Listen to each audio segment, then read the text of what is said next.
বাংলা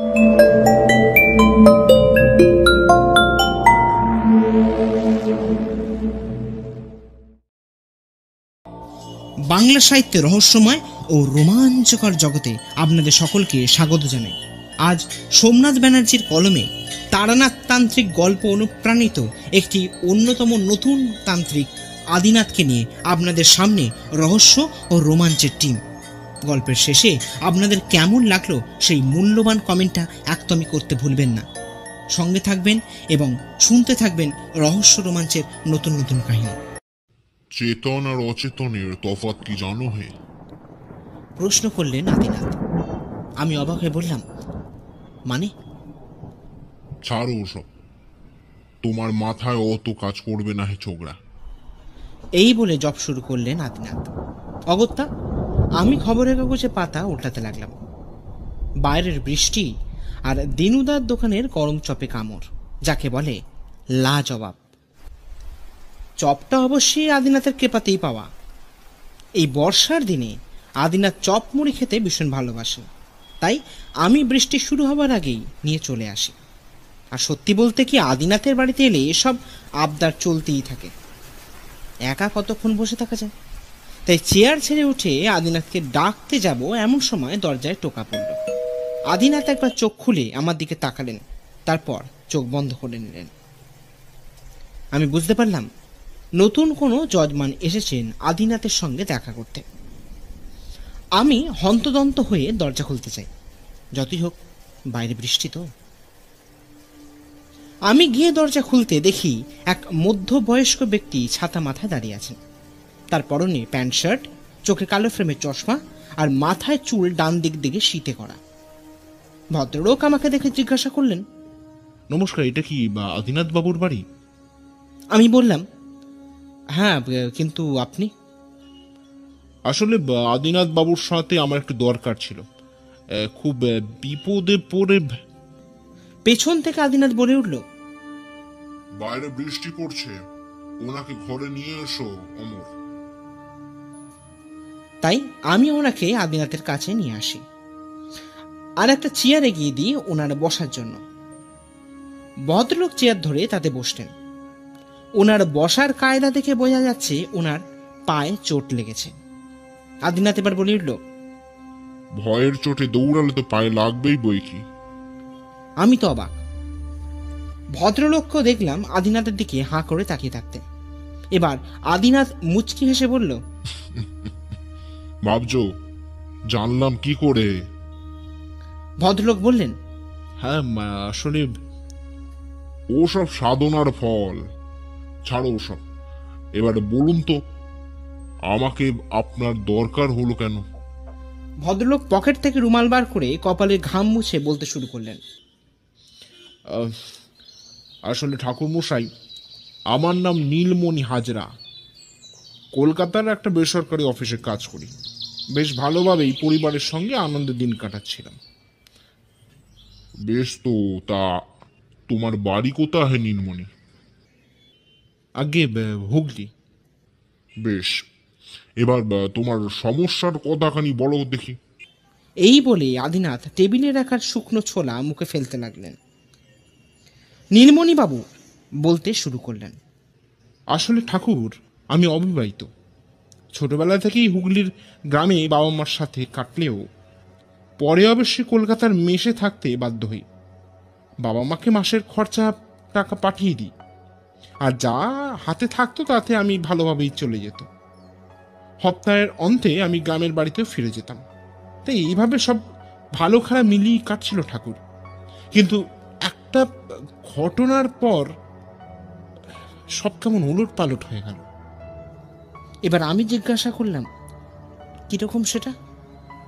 ভদ্রলোক আদিনাথের দিকে তাকিয়ে আবারও বলতে শুরু করলেন, আসলে একদিন গ্রাম থেকে মায়ের চিঠি আসে। বলেন বাবা পড়ে গেছেন আর তার জন্য তার পা ভেঙে যায়। এবার বুঝতেই পারছেন আমি একা সন্তান, তাই মা বাবাকে একা গ্রামে ফেলে রাখা আমার পক্ষে একেবারে সম্ভব নয়। তাই আমি অফিসের এক সপ্তাহ ছুটি নিয়ে চলে যাই গ্রামে। আর গিয়ে যা জানতে পারি। আদিনাথ অবাক হয়ে প্রশ্ন করলেন, কি জানতে পারবে? জানি যে আমার বাবা রাতের সদর দরজা দেওয়ার জন্য বাইরে বেরোন। মা ঘরের ভেতরেই ছিলেন। হঠাৎ বাবার চিৎকার শুনতে পান, আর গিয়ে দেখেন বাবা উঠানে পড়ে আছেন। মায়ের মুখে শুনি ওই সময় বাবা কেমন যেন করছিলেন, বলতে পারেন অজ্ঞান মতন আর কি। তা মা ছুটে গিয়ে পাশের বাড়ি থেকে লোকেদের ডেকে আনেন, আর তারপরেই তারা। তা তোমার বাবা পরে কিছু বলেননি বুঝি? না না, তিনি বলেছেন, তবে কথাগুলো আমি বিশ্বাস করতে চাইনি ঠাকুর। বাবাকে খুব বকাবকিও করি আমি। কতবার বলেছি বাড়িতে একটা লোক রাখার জন্য, কিন্তু না, তারা তো শুনবে না। আসলে বাবাকে এই অবস্থায় দেখে বলতে পারেন একটু আমি হকচকিয়ে যাই, কিন্তু পরের একটা আমার সাথে ঘটে যাওয়া ঘটনায় আমার ধারণাটা সম্পূর্ণ পাল্টে দেয়। কি কি সেই ঘটনা? আর আপনার বাবাই কি বলেছিলেন নাকি? কৌতূহল চাপতে না পেরে প্রশ্ন করলাম আমি। আদিনা তো এবার ভ্রু কঞ্চিত করে বললেন, কি বলেছিলেন তোমার বাবা? ভদ্রলোক এবার আমার দিকে ফিরে বললেন, একটু জল হবে? আমি এক গ্লাস জল এনে দিতে ভদ্রলোক ঢকঢক করে জল খেলেন। তারপর বললেন, আসলে বাবা বলেছিলেন সেদিন, মানে যেদিন বাবার বিপদটা ঘটে, সেদিন খাওয়া দাওয়া শেষ করে বাবা এক হাতে টর্চ আর আরেক হাতে তালার চাবি নিয়ে এগিয়ে যান সদর দরজায়। দরজা দেওয়া হয়ে গেলে বাবা যেই ঘরের দিকে আসতে যাবেন, অমনি পেছন থেকে কে যেন ধাক্কা মারে বাবাকে। আর সেদিন বৃষ্টি পড়ায় দালানে পড়ে থাকা জলে বাবার পা হরকে যায়। আর সেই মুহূর্তেই দেখতে পান একটা নীলাভ আলো বাবার কাছ থেকে গোয়াল ঘরের দিকে চলে যান। আর এরপরেই ঘটনা আপনাকে সব বলেছি। আদিনাথ এবার একটা দীর্ঘশ্বাস ফেলে বললেন, তোমার বাবার ব্যাপার তো বুঝলাম, হ্যাঁ, এবার তোমারটা বলো দেখি। এবার নীলমণি বাবু দেখলাম কেমন যেন অন্যমনস্ক হয়ে গেছেন। বেশ বুঝতে পারছি উনি ওনার সাথে ঘটে যাওয়া ঘটনার কথা স্মরণ করছেন। দেখলাম ভদ্রলোক গলগল করে ঘামছেন। আমি বললাম, নীলমণি বাবু, আপনার শরীর খারাপ লাগছে নাকি? আমার গলার আওয়াজের সার ফিরে পেয়ে ভদ্রলোক বললেন, হ্যাঁ, না না, আমি ঠিক আছি। এরপর কিছুক্ষণ চুপ থাকার পর ঘটনাটা বলতে শুরু করলেন। আসলে বাবার এই ঘটনা ঘটে যাওয়ার পর আমি দেশে চলে আসি। 3 দিন নিশ্চিন্তে বাবার সেবা করতে করতেই কেটে গেল। সব ঠিকঠাকই চলছিল। হঠাৎ সেই রাত্রি। এই বলে হাত দিয়ে নিজের মুখটা ঢেকে ফেললেন নীলমণি বাবু। আদিনাথকে দেখলাম তার হাত দিয়ে নীলমণি বাবুর মাথায় হাত বুলিয়ে দিতে। তারপরে তিনি আবার বলতে শুরু করলেন, আসলে সেদিন সকাল থেকে খুব বৃষ্টি পড়ছিল ঠাকুর। আর গ্রামের দিকে বৃষ্টি মানে তো বুঝতেই পারছেন, একটা বিভীষিকা। সকাল থেকে মা তার হাড় ভাঙা খাটুনি খেটে আর বৃষ্টির চলে ভিজে জ্বর চলে আসে। আসলে আমাদের বাড়ির মাঝখানে উঠান, আর তার এক পাশে ঘর, আর অন্য পাশে রান্নাঘর, গোয়াল ঘর, আর আমাদের বলতে পারেন স্নান ঘর। আর বাড়ির পেছন দিকটা বাগান। বাগান না বলে ছোটখাটো জঙ্গল বললেই ভালো হয় ঠাকুর। তা লোকের অভাবে ওই দিকটা পরিষ্কার করা হয় না। এমত অবস্থায় আমি ঠিক করি সেদিন রাতের খাবারটা আমিই বানাবো। যেমন কথা তেমন কাজ। হোস্ট মেষ বাড়িতে থাকার দৌলতে রান্না বান্না করা মোটামুটি শিখে গেছিলাম। হয়তো খুব ভালো হয়তো পারতাম না, কিন্তু চালিয়ে নিয়ে যায়। রান্নাঘরে গিয়ে হ্যারিকেন জ্বালিয়ে গরম গরম আলুর তরকারি আর লুচি করতে থাকি। তা তরকারি হয়ে যাওয়ার পর লুচিগুলো বসে বসে ভাজছি। আর সেই সময় এরপর কিছুক্ষণ চুপ থেকে আবার বলতে শুরু করলেন, সেই সময় দেখতে পাই একটা বাচ্চা মেয়ে রান্নাঘরের জানলা দিয়ে আমাকে উঁকি মেরে দেখছে। প্রথমটা আমি খুব ঘাবড়ে যাই, কিন্তু কি করবো বুঝে পাচ্ছিলাম না। আমি যতবারই তাড়াবার চেষ্টা করছি ততবারই সে হাসতে থাকছে আমার দিকে। এবার ব্যাপার হলো, মেয়েটি কিন্তু দাঁড়িয়ে আছে ওই বাগানের দিকে। কিন্তু আমার প্রশ্ন হলো, বাগানে ঢুকলো কি করে সে? আমি ভয়ের চোটে রান্নাঘর থেকে বেরিয়ে আসি, আর দরজার পাশ থেকে আমি উঁকি মেরে দেখতে থাকি মেয়েটা আছে কিনা। কিন্তু তখনও দেখি মেয়েটা আমাকে দেখে ক্রমাগত হেসে চলেছে। আমি কি করব ভাবতে পারছি না।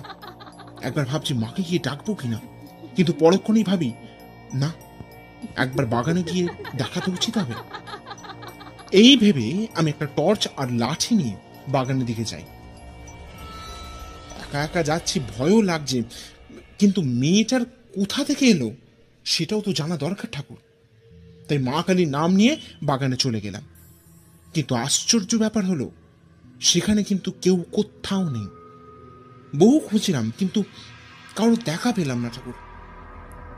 পরদিন সকালে মাকে সব খুলে বলি। মাও বলতে পারেন না মানে কে সে মেয়ে। এই ঘটনার দুদিন কেটে গেল। মোটামুটি নির্বিঘ্নেই আমরা থাকলাম। আগের ঘটনাও মোটামুটি ভুলে গেলাম।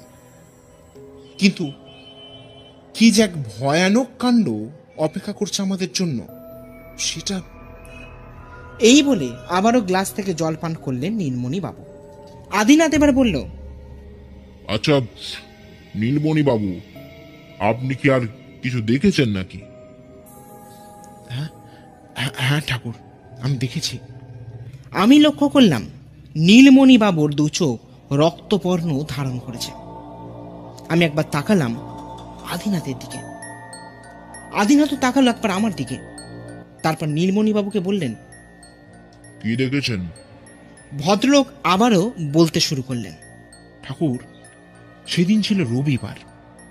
এক সপ্তাহ অফিসের ছুটি মেয়াদ সেদিন শেষ হচ্ছিল। তাই আমি রাতে প্রয়োজনীয় জিনিস ঘরে গোছাচ্ছিলাম।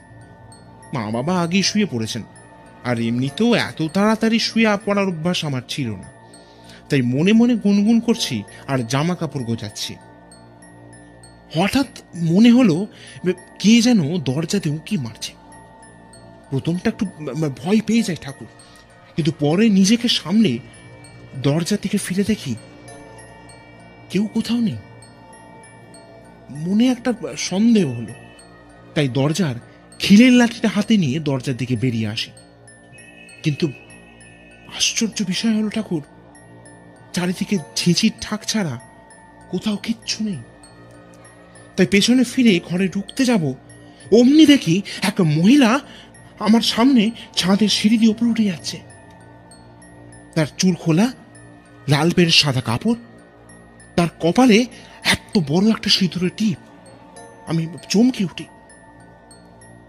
কি করব সেই সময় বুঝতে পারছিলাম না, কারণ সেই ঘটনা দেখার ফলে আমার গোটা শরীর যেন সারাহীন নিস্তব্ধ হয়ে গেছে। সারা শরীরের ভেতর একটা বিদ্যুতের ঝলক খেলে যাচ্ছে ঠাকুর। এরপর আমার আর কিছু মনে নেই। সকালে মায়ের গলার আওয়াজে আমার ঘুমটা ভাঙে। উঠে দেখি দালানে মেঝেতে আমি শুয়ে আছি। এবার আপনি কিছু একটা করুন ঠাকুর, নালে এই দুর্বিষহ অবস্থায় মা বাবাকে ওখানে রেখে আসাটাও আমার পক্ষে সম্ভব হচ্ছে না। আপনি দয়া করে কিছু করুন ঠাকুর, কিছু করুন। মিনতি সুরে বললেন নীলমণি বাবু। আদিনাথকে দেখলাম চুপ করে ঘরে বসে থাকতে, কোনো কিছু উত্তরই দিচ্ছেন না। হলোটা কি ওর? আমি জিজ্ঞাসা করলাম, কি ব্যাপার আদিনাথ, কিছু তো বলুন। কিন্তু তাতেও কোনো সাড়া নেই। আদিনাথ আগের মতোই চুপ করে বসে আছেন। নীলমণিবাবু বললেন, ঠাকুর, আপনি কি সাহায্য করবেন না? আদিনাথ এবার নিজের দাড়িতে হাত বোলাতে বোলাতে বললেন, করবো হে করব, কিন্তু একটা শর্তে। নীলমণিবাবু অবাক হয়ে বললেন, হ্যাঁ হ্যাঁ, বলুন না। আমাকে 2 দিন আপনাদের বাড়িতে থাকতে হবে, আর যা বলবো তা অক্ষরে অক্ষরে পালন করতে হবে, না হলে আমি কিচ্ছু করতে পারবো না। এবার বলুন, আপনি পারবেন না পারবেন না? না না ঠাকুর, আমি পারবো। আপনি কবে যাবেন বলুন? গত পরশু। আর হ্যাঁ, আমার সঙ্গে কিন্তু এই সাকৃতিও যাবে। ওসব নিয়ে আপনি কিছু ভাববেন না ঠাকুর। আপনি যা চাইছেন তাই হবে। আপনি যে আমার বাড়িতে আপনার পদধূলি ফেলছেন সেটাই সব থেকে বড় কথা। আজ সকাল থেকে আকাশের মুখ হাসি খুশি হলো, আদিনাথের মুখ কিন্তু বেশ গম্ভীর। আর সব থেকে বড় কথা হলো, কাল নীলমণিবাবুর বলে যাওয়ার কথাগুলোর মানে কি দাঁড়ায় তার জিজ্ঞাসা করাতেও আদিনাথ প্রশ্নের উত্তর দেননি। কিন্তু আজ আর পারা যাচ্ছে না, তাই লজ্জার মাথা খেয়ে জিজ্ঞাসা করলাম, আচ্ছা আদিনাথ, আপনাকে তো এত চিন্তিত দেখাচ্ছে কেন? এর আগে তো কোনোদিন এইভাবে দেখাতো না। প্রথমে আদিনাথ কোনো উত্তর দেননি, আকাশের দিকে মুখ করে তাকিয়ে আছেন। আমি আবারও প্রশ্ন করলাম, তবে একটু জোর দিয়ে, আদিনাথ, আদিনাথ, বলছি আপনি ঠিক আছেন? হঠাৎ ভূত দেখার মতন আদিনাথ আমার দিকে চেয়ে তারপর বললেন, কিছু বলছো নাকি অমর? আমি বললাম, আপনি ঠিক আছেন তো? এবার আদিনাথ আবারও দাড়িতে হাত বোলাতে বোলাতে বললেন, অমর, ব্যাপারটা যতটা কাল নীলমণি বাবুর মুখে শোনাছি, তাতে ব্যাপারটা সোজা লাগলো না ভায়া। কেন আদিনাথ? আসলে কাল রাতে ধ্যানের সময় একটা দৃশ্য দেখতে পাই, তবে দৃশ্যটা যে খুব একটা ভালো কিছু না অমর। আমি অবাক হয়ে বললাম, আমাকে বলা যেতে পারে নাকি আদিনাথ? হ্যাঁ, কেন বলা যাবে না? এই বলে কিছুক্ষণ চুপ থেকে আদিনাথ তারপর একটা দীর্ঘশ্বাস ফেলে বললেন, মায়ের রোষের মুখে পড়েছে হাজরা পরিবার, মা ওদের ছাড়বে না হে। আমি বললাম, এসব কি বলছেন আদিনাথ? আর তাছাড়া ভগবান কি মানুষের ক্ষতি করে নাকি? করে করে অমর করে, তবে মুশকিল হলো কারণটা জানতে পারিনি হে। ওটা ওখানে না গেলে বলা যাবে না। তা আমাদের ট্রেন কটায় অমর? সন্ধ্যে 7টা। বেশ, সব গোছগাছ করে নাও। এই বলে আদিনাথ ভেতরে ঘরের দিকে চলে গেলেন। সন্ধ্যে 7টায় ট্রেন ধরে আমি আর আদিনাথ নীলমণিবাবুর বাড়ি পৌঁছাতে সময় লাগলো রাত 10টা। গ্রামের দিকে বাড়ি হওয়ায় গ্রাম একেবারে নিশ্চুপ। যখন নীলমণিবাবুর বাড়ির সামনে যাই, দেখি নীলমণিবাবু লণ্ঠন হাতে দরজা গোড়ায় দাঁড়িয়ে আছেন। আমাদের দেখে তিনি বলে উঠলেন, আপনাদের আসতে খুব একটা কষ্ট হয়নি তো ঠাকুর? আদিনাথ কর্কশ গলায় বলে উঠলেন, অত ভেবে কাজ নেই হে ছোকরা, আগে দেখি আমি কি করতে পারি। এরপর আদিনাথ যেটা বলেন সেটা শুনে আমি তো থ। বাগানটা কি পেছনের দিকে হিয়ে? নীলমণিবাবু অবাক হয়ে উত্তর দেন, হ্যাঁ হ্যাঁ ঠাকুর। বেশ, একবার লণ্ঠন হাতে নিয়ে চলুন তো। নীলমণিবাবু অবাক হয়ে বলেন, এই তো এলেন ঠাকুর, এখন তো বাড়িতেই ঢুকলেন না, আগে একটু বিশ্রাম নিন, তারপর না যাওয়া হবে। আদিনাথ এবার গম্ভীর সুরে বললেন, বর্ষার সময় নেই হে নীলমণি, আর বেশি দেরি করলে বিপদ অনেক বেড়ে যাবে। আর কাল অমাবস্যা, আমাকে যা করার কালকেই করতে হবে, তাই আজ সবকিছু দেখে নেওয়াটাই ভালো। তারপর আমার দিকে ফিরে আদিনাথ বললেন, অমর, তুমি কি যাবে নাকি আমাদের সাথে? আমি থতমত খেয়ে বললাম, হ্যাঁ হ্যাঁ, আমিও যাব। অবশেষে আমাদের সঙ্গে আনা একটা কাপড়ের ব্যাগ নীলমণিবাবুর বাড়িতে রেখে আমরা রওনা দিলাম। বাগানটা নীলমণিবাবুর বাড়ির ঠিক পেছনের দিকে, আর ওদিকটায় তেমন জনবসতি নেই বললেই চলে। চারিদিকে প্রচণ্ড অন্ধকার। নীলমণিবাবু আমাদের সামনে সামনে টর্চের আলো ফেলতে ফেলতে চলেছেন। আদিনাথকে দেখলাম কি যেন একটা মন্ত্র আওড়াতে আওড়াতে চলেছেন। তীব্র ঝিঝি পোকার ডাক আর এই অন্ধকার গোটা গ্রামটাকে বৃত্তপুরীর মতন তৈরি করেছে। রাস্তা বাঁচিয়ে নিজেদের সামলে আমরা যখন বাগানে পৌঁছালাম, তখন আদিনাথ বলে উঠলেন, আপনারা এইখানে দাঁড়ান, আমি ওইখানে ওই ঢিবির ওপর গিয়ে বসবো। তবে একটা কথা বলি, মনে রাখবেন, আমি আপনাদের চারিদিকে গন্ডি কেটে দিয়ে যাব, আর ভুল করেও তার বাইরে কিন্তু বেরোবেন না। যাই দেখুন আর যতই ভয় পান, ভুল করেও কিন্তু ওই গন্ডির ভেতরেই থাকা চাই। এই বলে আদিনাথ আমাদের চারিদিকে এক অদৃশ্য গণ্ডি কেটে দিয়ে বসলেন ওই মাটির ঢিপির ওপর। আমি আর নীলমণিবাবু হাঁ করে তাকিয়ে থাকলাম তার দিকে। আদিনাথ কখন যে কি করেন সেটা বোঝা বড় দায়। অবশেষে আমরা ওই গণ্ডির ভেতরে বসে পড়ি। আর অপেক্ষা করতে থাকি আদিনাথের ওঠার। বসে বসে যে কতক্ষণ হয়ে গেছে কে জানে। পায়ে যন্ত্রণা শুরু হয়ে গেছে, কিন্তু আদিনাথের নিষেধ অমান্য করি কিভাবে? নীলমণিবাবুকে দেখলাম আদিনাথের দিকে এক দৃষ্টে তাকিয়ে আছেন।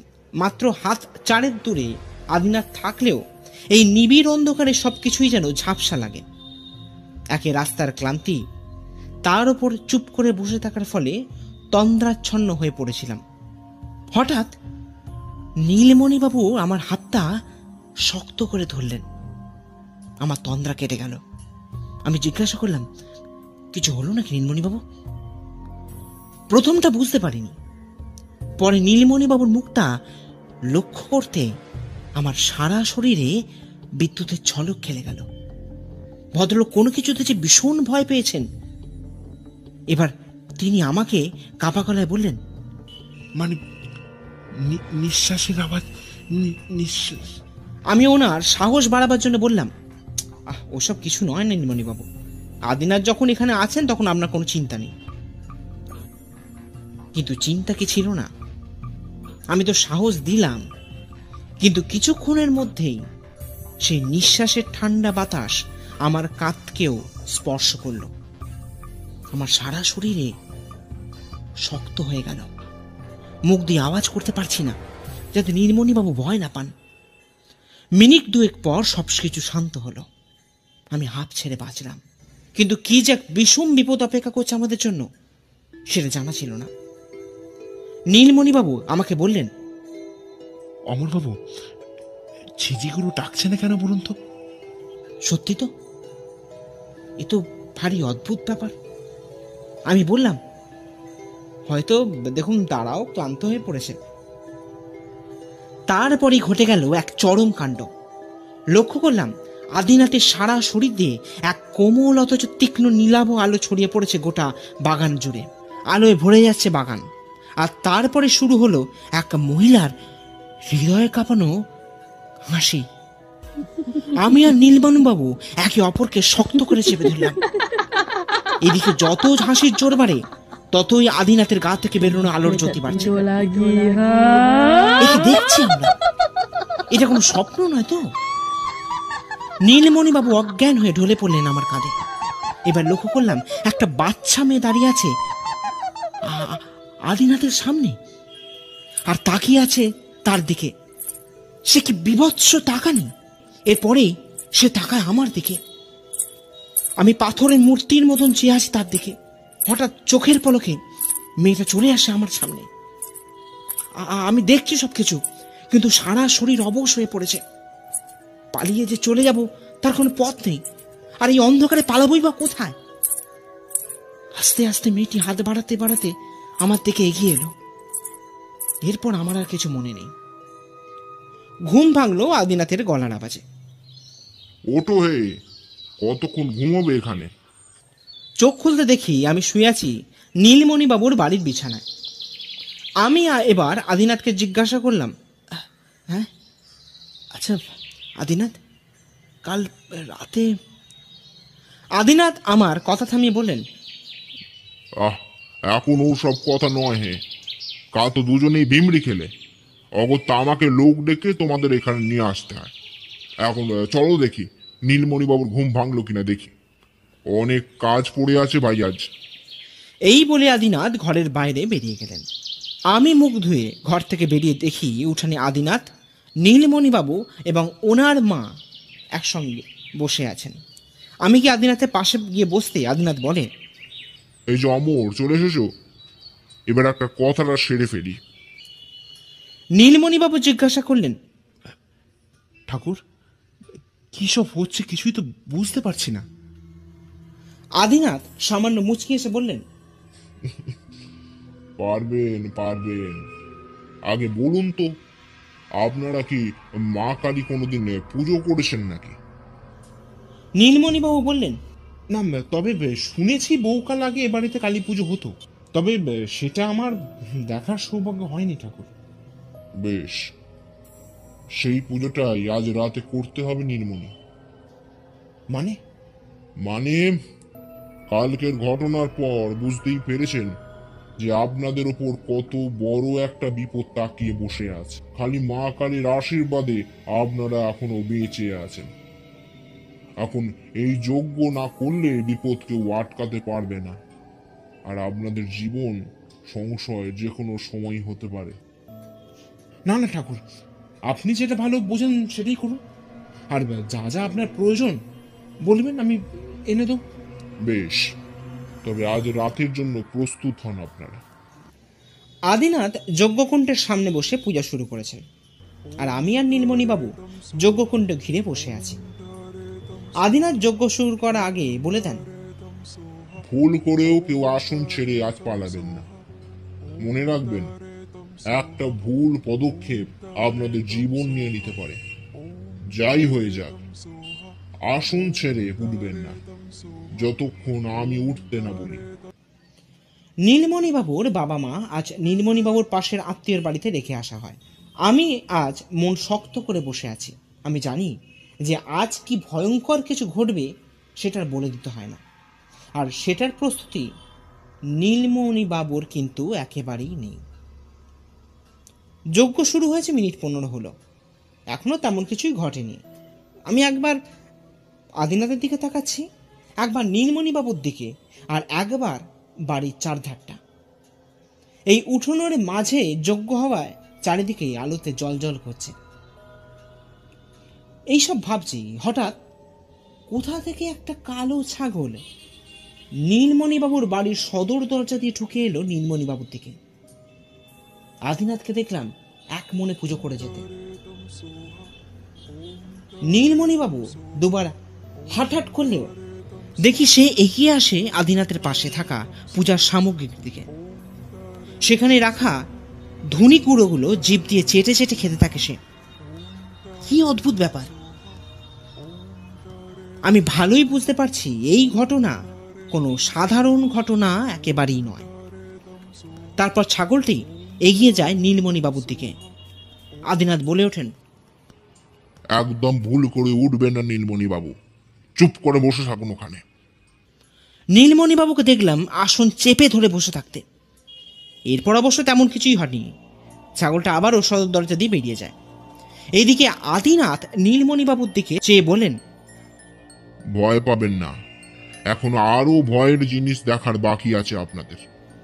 এই বলে এক থালা কাটা ফল তুলে দিলেন নীলমণি বাবুর হাতে, আর তার সঙ্গে দিলেন একটা শীষের টুকরো। এরপর বললেন, নীলমণি, আপনি এই থালাটা বাগানে রেখে আসুন, আর একটা কথা মনে রাখবেন, ভুলেও পেছনের দিকে ফিরে কিন্তু তাকাবেন না, আর এই সীসাটা কাজ ছাড়া করবেন না। আর হ্যাঁ, থালা নামিয়ে রাখার পর সিঁড়ে আমার কাছে চলে আসবেন, পেছন ফিরে একদম তাকাবেন না। এরপর আমার দিকে ফিরে বলেন, ওহে অমর, তুমি ওনার সঙ্গে যাবে নাকি হে? তবে একটু দূরে দূরে থেকো, বুঝলে? আমিও বাদ্য শিশুর মতো নীলমণি বাবুর পেছন পেছন চলতে থাকি। সব ঠিকঠাকই ছিল, কিন্তু বাগানে ঢোকার পরেই সবকিছু পাল্টে গেল। লক্ষ্য করলাম নীলমণি বাবুর পেছন পেছন যেন একটা কালো ছায়া এগিয়ে চলেছে। আমি আর ভয় এগোতে পারলাম না। আমার পা দুটো যেন পাথরের মতন শক্ত হয়ে গেল। দুর্বার নীলমণিবাবুর নাম ধরে ডাকার চেষ্টা করলাম বটে, কিন্তু পারলাম না। এবার যেটা লক্ষ্য করলাম সেটার বৈজ্ঞানিক ব্যাখ্যা দেওয়ার মতন ক্ষমতা আমার নেই। দেখলাম নীলমণিবাবুর হাতের থালায় থাকা ফলগুলো আস্তে আস্তে কমতে শুরু করেছে। আমি কি চোখে ভুল দেখছি নাকি? দুবার চোখটাকে ভালো করে পরিষ্কার করলাম, কিন্তু না, সত্যি এটা ঘটছে। এখন নীলমণিবাবু আমার থেকে 10 হাত দূরে ওই ঢিপির ওপর থালাটা রেখে আমার দিকে চলে এলেন।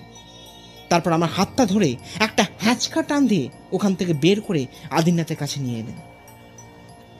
আমি আদিনাথের পাশে বসে ঘটে যাওয়া ঘটনার কথা বলতে যাব, দেখি আদিনাথ হাত দেখিয়ে নিষেধ করে দিচ্ছে। তাই আমি চুপ করে আসনের উপর বসি। আর 1 ঘন্টা নির্বিঘ্নে যজ্ঞের পর আদিনাথ নীলমণিবাবুকে বললেন, নীলমণি, আপনি এবার প্রস্তুত হন, সময় এসে গেছে। নীলমণিবাবু অবাক হয়ে বললেন, কিসের সময় ঠাকুর? মা যজ্ঞের পূজায় তুষ্ট হয়েছেন নীলমণি। এবার এই দুধখানা এই যজ্ঞে নিজের মনের কামনা বলে অর্পণ করুন নীলমণি। এই বলে এক বাটি গরুর দুধ তুলে দিলেন নীলমণিবাবুর হাতে। নীলমণিবাবু আসনে দাঁড়িয়ে যেই দুধটাকে আগুনে ঢালতে যাবেন, আদিনাথ তার হাতটা ধরে নিয়ে বললেন, এখন যেটা দেখবেন সেটা হাজার পূর্ণ করেও দেখতে পাবেন না কোনোদিন। মনে রাখবেন, প্রবৃত্তি মোড়া মনের বাসনা দিয়ে দুগ্ধ অর্পণ করলে তার ফল হবে প্রাণনাশী। তাই যাই করুন, আপনাদের গৃহদেবতা মা কালীর নাম স্মরণ করে ওই দুধখানা যজ্ঞের আগুনে ঢেলে দিন। নীলমণিবাবুকে দেখলাম চোখ বুঝলেন, তারপর দুধটা ঢেলে দিলেন যজ্ঞের আগুনে। অমনি যেটা ঘটল তাকে শব্দে প্রকাশ করা যাবে না। দেখলাম যজ্ঞ কুণ্ড থেকে একটা সাদা ধোঁয়া চড়িয়ে পড়ল গোটা দালানে, তারপর গোটা বাড়িটাকে ঘিরে ফেললো সেই সাদা ধোঁয়াটা। নীলমণিবাবু আদিনাথকে বলে উঠলেন, এটা কি হচ্ছে ঠাকুর? ভয় পাবেন না নীলমণি বাবু, মা স্বয়ং এসেছেন যজ্ঞের ধোঁয়া হয়ে আপনাকে বিপদ মুক্ত করতে। মাকে করজোড়ে প্রণাম করুন নীলমণি। এই বলে আদিনাথ করজোড়ে প্রণাম করল, আর তার দেখা দেখি আমরা। এরপর সেই ধোঁয়াটা দেখলাম আস্তে আস্তে আকাশে মিলিয়ে গেল। তবে এ কি? এই যে মা কালীর মাথার মুকুট, নিজের চোখকে বিশ্বাস করতে পারছি না। এই যে স্বয়ং মা এসেছেন। আদিনাথ তাহলে ঠিক কথাই বলেছিল। নীলমণিবাবুকে দেখালাম ধোঁয়ার দিকে তাকিয়ে অবাক হয়ে তাকিয়ে আছেন। আমরা এবার সবাই সাষ্টাঙ্গে প্রণাম করলাম।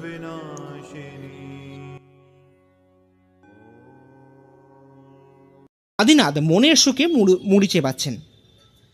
এদিকে আমার মনের মধ্যে থাকা কৌতূহলগুলো বারবার বিরক্ত করছে।